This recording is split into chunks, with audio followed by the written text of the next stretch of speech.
Evangelho, domingo da 33ª semana do Tempo Comum. O Senhor esteja convosco, Ele está no meio de nós. Proclamação do Evangelho de Jesus Cristo segundo São Mateus. Glória a vós, Senhor. Naquele tempo, Jesus contou esta parábola a seus discípulos. Um homem ia viajar para o estrangeiro. Chamou seus empregados e lhes entregou seus bens. A um deu 5 talentos, a outro deu 2 e ao terceiro 1. A cada qual de acordo com sua capacidade. Em seguida viajou. O empregado que havia recebido 5 talentos saiu logo, trabalhou com eles e lucrou outros 5. Do mesmo modo que havia recebido 2, lucrou outros 2. Mas aquele que havia recebido um só, saiu, cavou um buraco na terra e escondeu o dinheiro do seu patrão. Depois de muito tempo, o patrão voltou e foi acertar conta com os empregados. O empregado que havia recebido 5 talentos entregou-lhe mais 5, dizendo: Senhor, tu me entregaste 5 talentos. Aqui estão mais 5 que lucrei. O patrão lhe disse: Muito bem, servo bom e fiel. Como fostes fiel na administração de tão pouco, eu te confiarei muito mais. Vem participar da minha alegria. Chegou também o que havia recebido 2 talentos e disse: Senhor, tu me entregaste 2 talentos. Aqui estão mais 2 que lucrei. O patrão lhe disse: Muito bem, servo bom e fiel. Como fostes fiel na administração de tão pouco, eu te confiarei muito mais. Vem participar da minha alegria. Por fim, chegou aquele que havia recebido 1 talento e disse: Senhor, sei que és um homem severo. Pois colhes onde não plantastes e ceifas onde não semeaste. Por isso, fiquei com medo e escondi o teu talento no chão. Aqui tens o que te pertence. O patrão lhe respondeu: Servo mau e preguiçoso, tu sabias que eu colho onde não plantei e que ceifo onde não semeei. Então devias ter depositado meu dinheiro no banco, para que ao voltar eu recebesse com juros o que me pertence. Em seguida o patrão ordenou: Tirai dele o talento e dai àquele que tem 10, porque a todo aquele que tem será dado mais e terá em abundância, mas daquele que não tem, até o que tem lhe será tirado. Quanto a este servo inútil, jogai-o lá fora na escuridão. Aí haverá choro e ranger de dentes. Palavra da salvação. Glória a vós, Senhor. Domingo da 33ª semana do Tempo Comum, em nome do Pai, do Filho e do Espírito Santo. Amém. Queridos irmãos e irmãs, a Santa Liturgia nos leva de volta para o 25º capítulo do Evangelho de São Mateus. Estamos meditando a continuidade do 25º capítulo, que faz parte, é o segundo capítulo do corpo dos discursos escatológicos. De fato, a parábola de hoje nos fala a respeito da volta do Senhor, da vinda do Senhor. O patrão viaja para o estrangeiro, chama seus servos e entrega seus bens para eles. Ele entrega segundo a capacidade de cada servo. Até aí, nós já ouvimos falar bastante disso. Um ponto importante da parábola é que a todos os servos será cobrado depois a atitude que eles tomaram em relação ao que foi entregue. Então, todos os 3 claramente sabem quem é o seu patrão, o que estão recebendo e a ordem que foi dada. Lembram da parábola das virgens que vimos no domingo passado? As prudentes e as imprudentes, as tolas e as sábias, dependendo da tradução, né? Aqui, os 2 grupos receberam o mesmo convite para participar das núpcias. Os 2 grupos foram informados com antecedência. Os 2 grupos tiveram tempo suficiente para se preparar. Mas um grupo, tomando a responsabilidade sobre aquilo que lhe era entregue, se prepararam para aquele momento. E estavam com suas lâmpadas prontas e com óleo suficiente para a espera suficiente. Enquanto as outras improvisaram, ou seja, não se prepararam. Elas sabiam da importância do convite, do significado desse convite, mas isso não fez com que elas mudassem a vida delas, ou seja, não fez com que saber disso e ter isso consigo levasse-as a tomar uma decisão de viver a vida de uma maneira diferente, ou seja, se preparando para aquele momento. Volta a mesma abordagem no Evangelho de hoje. O Senhor entrega segundo a capacidade de cada um, como diz o texto de maneira muito clara, o que significa dizer que o Senhor não colocou sobre os seus empregados um peso de condenação. Se ele entregasse algo que eles não poderiam e seria superior à capacidade deles, e fosse, como ele é, justo e severo, ou seja, cobra que a justiça seja aplicada, ele estaria colocando sobre eles um peso de condenação. Mas o nosso Senhor é o justo juiz. Ele não julga segundo as aparências, mas segundo o coração. Assim nos ensina o Antigo Testamento. Assim nos falam os Salmos. E, de fato, cada um dos servos se apresenta diante dele e tem a possibilidade de dar ao seu Senhor uma alegria. Eu recebi 5 talentos. Deixa eu pegar aqui o texto. Senhor, tu me confiaste 5 talentos. Aqui estão outros 5 que ganhei. Percebem? A alegria de falar, meu Senhor, tu me destes isso, e com que tu me destes, eu tenho a alegria de te dizer, recebe agora. Ao dizer, eis aqui os 5 talentos, ele não disse sem ter dito primeiro, o Senhor me deu. A alegria, o que nos falta para frutificarmos na vida, o que nos falta para termos sucesso na vida, mas atenção, hein? Esse não é o sucesso que o mundo fala. O sucesso a qual me refiro é uma vida em paz e feliz, é o verdadeiro sucesso, aquele proposto por Deus. A felicidade e a paz, que ela vai ser alcançada nesse tempo com perseguição. O Senhor vai nos dar 100 vezes mais, vai nos abençoar, vai cumprir todas as suas promessas de permanência conosco no meio de nós. O reino de Deus já está no meio de nós, com perseguição.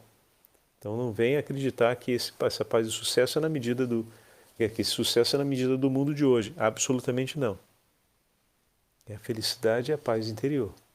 São próprias da presença de Deus. Então o que esse servo está dizendo para a gente? O meu sucesso, ele aconteceu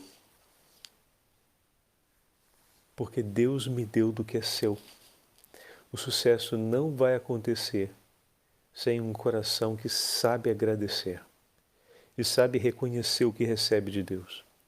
Para a sua vida dar certo, ou seja, para que a gente viva a paz que tanto desejamos na comunhão com Deus e com o próximo, e para que a gente tenha a felicidade que consiste na certeza da habitação de Deus no nosso coração, é fundamental que nós saibamos ser gratos, reconhecendo o que o Senhor nos deu. Então esse é o primeiro passo no segredo do sucesso da vida cristã, da vida interior. A sua gratidão e o seu reconhecimento a tudo que o Senhor tem feito em teu favor.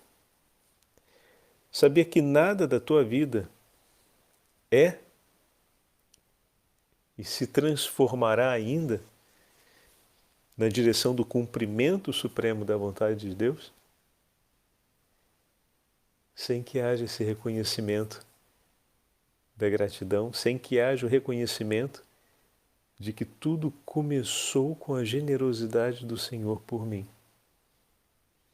Obrigado, meu Senhor, por tudo que tens feito, por tudo que me tens entregue, que tens confiado a mim.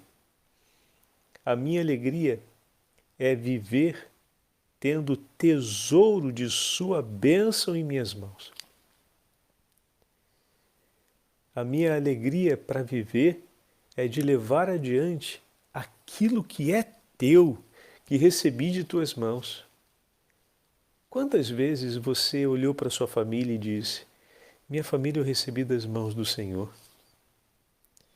Eu vou lutar por ela, porque a mão do meu Senhor não vai faltar por mim. Quantas vezes você levantou os teus olhos para batalhar pela tua casa, com a certeza, ou renovando a certeza, ou declarando a certeza que a mão do Senhor está por você, está com você, está sobre você, está abaixo de você, para proteger seus passos e para defender-te no caminho. Obrigado, Senhor, entregastes minha família, não para que ela aqui encontrasse a sua ruína, mas entregastes em minhas mãos, confiastes a mim, para que ela pudesse glorificar o teu santo nome. Em tuas mãos e por tuas mãos eu recebi. Por tuas mãos e em tuas mãos eu vou viver. Por tuas mãos e em tuas mãos eu recebi. Por tuas mãos e em tuas mãos eu vou me entregar por ela. Eu vou me entregar por ela. Tudo o que recebemos, recebemos do Senhor. A nossa saúde, a nossa inteligência, a nossa força, tudo. Não há uma única realidade que nós tenhamos que não tenha passado pelas mãos do Senhor, exceto, obviamente, o nosso pecado. Que esse não passou pelas mãos do Senhor. Foi uma deliberação nossa contra a vontade dele, mas que tem a chance de passar quando o Senhor, movendo o dom da contrição e do arrependimento, leva o teu coração a reconhecer como o rei Davi reconheceu: Senhor, perdoa-me, pois pequei contra ti. E a partir daquele momento, reconhecendo o que é teu e não é dele, você entrega a ele para que passe a ser dele. E dessa forma, deixe de ser seu. Como assim? Quando você entrega o seu pecado nas mãos do Senhor e o Senhor toma nas mãos, derrama a graça do perdão sobre ti. E ainda que sejam vermelhos como o carmesim, se tornarão brancos e alvos como a neve. Porque o que você de teu entregou nas mãos do Senhor, Ele vai consumir no fogo do seu amor para te purificar. Porque se tudo o que ofereço de bom a Ele veio por mim, como graça dele, que eu tomei nas mãos e me entreguei por essa graça que recebi, com essa graça que recebi, e se torna agora multiplicação. Cada um daqueles talentos ali é a história do amor do servo pelo seu patrão. É a história da escolha que o servo fez para a sua vida de viver por aquilo que recebeu, de viver na alegria de ter recebido, de viver para oferecer. Quem recebeu, vive para oferecer. De graça recebestes, de graça deveis entregar. Se o Senhor vos abençoou, é para que possais abençoar o mundo. Se Ele vos perdoou, é para que possais oferecer o perdão que dele recebeste. Então o servo, ao entregar os 5 talentos, ele está testemunhando a entrega da sua vida por amor ao seu Senhor. Minha vida, Senhor, foi gerada na tua oferta. E eu te digo, aqui eu te entrego o que eu vivi. O que você viveu nesse tempo? Eu vivi a alegria de te amar. Tudo o que é teu se tornou meu. E a história da minha vida está aqui, ó. São os 5 talentos. Eu vivi por isso. Eu lhe devolvo o que é seu e lhe entrego agora o que se tornou a minha vida. Minha vida se tornou o seu pedido. Eu vivi para botar em prática o que o Senhor me pediu. A minha alegria está aqui, ó. Eu completei o tempo e vivi o que o Senhor me pediu. Me deste 5, eu te devolvo 5. Então aqui, ó, está aqui, ó. Toda a minha vida foi os 5 talentos que o Senhor me deu. Enquanto aquele que recebeu só um talento, ele teve medo e escondeu, ele não tomou para si, para a sua vida. Ele viveu a sua vida e deixou o que era do seu Senhor ali. Essa possibilidade existe. Existe a possibilidade de você viver uma vida sem se importar com Ele. Existe a possibilidade de você ter consciência que tudo recebeu dele, mas você escolher não viver por ele e por aquilo que você recebeu.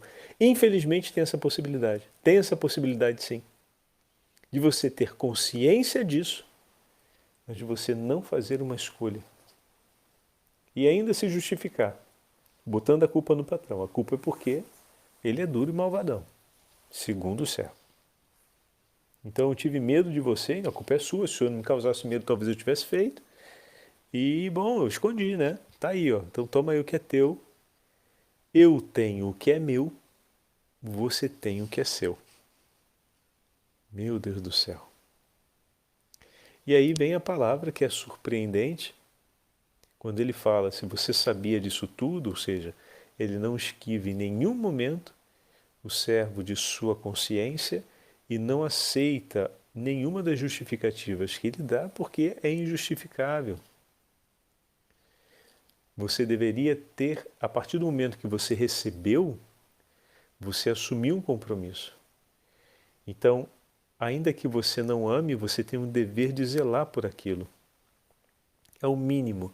O mínimo amor é o zelo. É o mínimo, o mínimo, o mínimo. Eu sei que isso não é meu e eu não posso deixar isso de qualquer jeito, né? Então a gente recebe uma coisa que uma pessoa pede para a gente guardar, a gente não deixa na beirada da janela, a gente não deixa largado na mesa da escola, a gente não bota num canto da casa, porque depois some, cai ou quebra, né? A gente geralmente fala isso. E aí, quem é que vai dar conta da coisa? Quem é que vai pagar o prejuízo? Outra pessoa confiou a você. Aí tem quem diga, então nem pegue. Mas tem situações que, talvez não seja essa a melhor, em alguns casos, quem sabe, mas teria que se avaliar. Mas essa frase a gente escuta muito. Uma vez que você tomou consigo, teu colega pediu para você guardar aquilo dali. Então é uma relação entre colegas, hein? Vamos colocar assim, não é nem entre patrão e servo, entre colegas. Então estamos saindo do raio de qualidade da parábola. E se ele te entrega, o mínimo que você tem que fazer é tomar cuidado, né? Para não quebrar, para não perder, para não estragar. Porque senão você vai ter que pagar o prejuízo que você deu para o colega. Então o mínimo é um zelo de responsabilidade. É ter o cuidado com aquilo, né? E esse zelo de responsabilidade seria aplicar a medida que é adequada ao cuidado com o bem. Então, se é um produto que a gente tem que ter cuidado com ele porque quebra, a gente não vai botar ele em qualquer lugar. Se é um produto que estraga, a gente vai colocar ele num lugar refrigerado ou num lugar quente. Se estraga porque ficou quente, se estraga porque ficou refrigerado. Enfim, a gente toma uma medida que seja adequada, né? E isso seria o mínimo grau de comprometimento com aquilo que foi recebido. Um mínimo grau de comprometimento. Mas esse servo nem isso teve. O texto diz que ele pega, que ele enterra, ou seja, que ele esconde literalmente, né? Que ele coloca em esquecimento, ele guarda num esconderijo, ou seja, ele deixa aquilo dali em um lugar que teoricamente só ele sabe, mas nem está sob os cuidados dele, né? Então, se tivesse colocado no banco, era o cuidado justo. Se tivesse tido em casa, teria sido o cuidado melhor. Mas olha o nível de compromisso que ele assumiu. Então, o texto deixa bem claro que ele não assumiu compromisso nenhum. Ele sabia do valor do que ele estava recebendo, a importância e o significado daquele gesto. Ele tinha uma consciência do dever minimamente moral que lhe tocava ter ali em relação àquilo, mas ele simplesmente negligenciou tudo, ou seja, é a separação total. O que é teu, o que é meu é meu. Mas aí vem a condenação, ou seja, nem o que você tem é de fato teu. O Senhor tem o poder sobre a vida do servo, tanto que o condena, né? Isso por quê? Porque tudo e qualquer coisa pertencente a esse servo, de certa forma, depende da autoridade e do poder do seu Senhor. E para nós isso tem um significado grande, né? Porque, de fato, a nossa vida está nas mãos do Senhor, que fez o céu e a terra. O valor da nossa vida é o sangue redentor de Cristo crucificado. Um valor que nós conhecemos, que nós reconhecemos, porque recebemos os sacramentos e por eles vivemos, nos movemos e somos. Então, como podemos dizer que existe algo da nossa vida que pertence só a nós mesmos, a não ser o nosso pecado, mas todo o restante que possamos ter nessa vida, de bom, de belo e de justo, vem de Deus. E se vem dele, a mínima graça necessária, porque para a gente conseguir fazer qualquer coisa de bom, de belo, de justo, tem a intervenção de Deus em nosso favor. Então, se a gente vai dizer, bom, se tudo começou com uma intervenção dele, o proprietário final de tudo na minha vida é ele. Então, não tem nada na minha vida que, de fato, não passe pelas mãos do Senhor. Obviamente, como já falamos, só o nosso pecado. Mas aí a gente entrega para ele suplicando a misericórdia e pede perdão. E até mesmo para a gente fazer isso, teve a intervenção, como já falei, do mínimo da ação do Senhor, nos movendo à contrição e ao arrependimento. Então, como eu posso acreditar como aquele servo doido acreditou? E tem muita gente que está acreditando assim, que existe algo na minha vida que eu posso dizer, bom, eu vou viver minha vida e você vive a tua. Eu me importo com o que me interessa, você se importa com o que é teu, e a gente depois no final se entende como der. Que isso? Que doideira é essa?